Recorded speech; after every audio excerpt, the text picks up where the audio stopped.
The Power of the Dog is a Western film.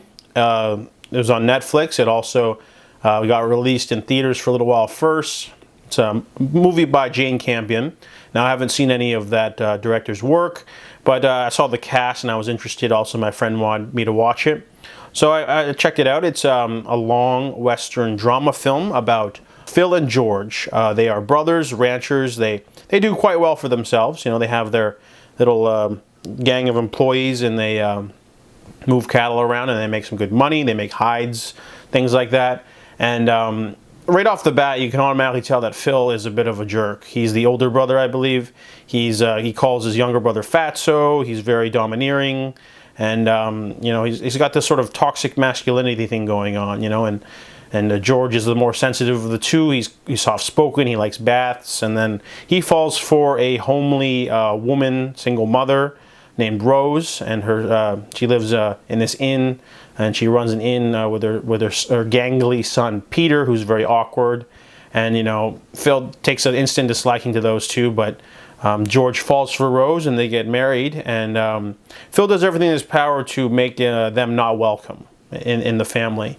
So we sort of get this unquiet sort of lingering sense of dreariness as the movie goes on, but the movie is very long in its pacing. It's based off of a book, and you know, we're sort of most of the movie is just sort of like shots of things, and until Peter comes back from school and characters start interacting, then the movie gets more interesting. There's like this dynamic with Phil. He's got this secret of his, and then Peter finds out about it, and they start to explore it a little bit, and then the movie, you know, has its twists and turns, but it's also really slow.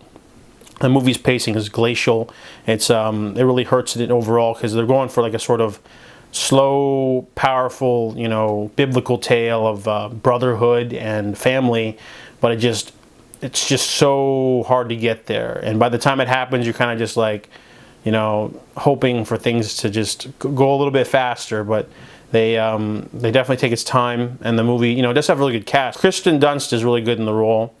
So is Cody Smith-McPhee. He's no stranger to westerns.